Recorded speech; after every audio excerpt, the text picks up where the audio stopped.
প্রতিবার বাড়িতে যখন বিদায় নিই তখন কিন্তু আমার মনটা খুব খারাপ থাকে, কিন্তু এবার কিন্তু পুরোই উল্টো। আমার মন পুরো 100-তে 500 আনন্দে পুরো ভরা। কেন বলুন তো?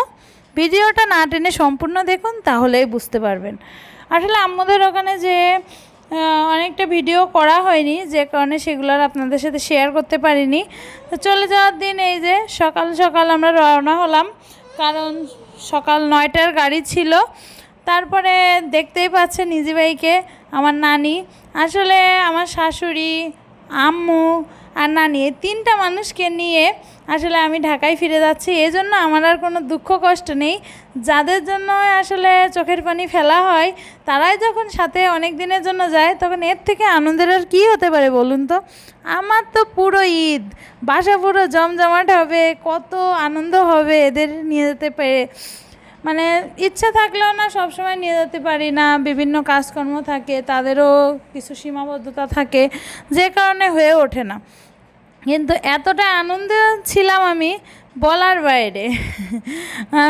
মানে এডিট করার সময়ও আমার এতটা আনন্দ লাগছিল, তা আপনাদের আসলে বোঝাতে পারবো না। আপনারা যারা দূরে থাকেন এমন নিয়ে যান, তারাই জানেন যে আনন্দটা কতটা আনন্দ। কারণ যেখানে আমরা 2জন থাকি আর আমাদের বাবু থাকে, সেখানে আরও 3জন মানুষ, তাও সবাই কাছের আপনজন থেকে জমজমাটভাবে থাকে, তখন তার থেকে আনন্দের কিন্তু আর কিছুই হয় না।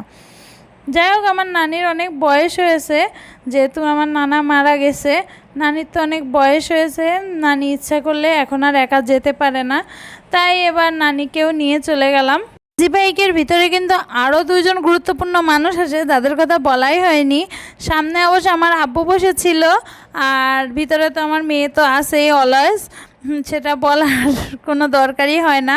যাই হোক, আব্বু কাউন্টার পর্যন্ত যায়, প্রত্যেকবারই আব্বু ব্যাগ শ্যাগ সব কিছু নিয়ে কাউন্টারে দিয়ে বাসে উঠাই দিয়ে তারপরে আসে।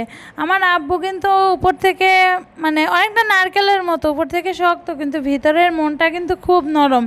কিন্তু যেহেতু আমি যখন চলে যাই, আব্বু প্রতিবারই কিন্তু কান্নাকাটি করে, কিন্তু ওরকম হাউমাউ করে কান্দে না, কিন্তু যখন সে বিদায় দেয় তার চোখ দিয়ে পানি টপটপায় পড়ে, আমি দেখি, কিন্তু কিছু বলি না, কারণ বললে সে হয়তো আরও ভেঙে পড়বে, সেজন্য বলি না।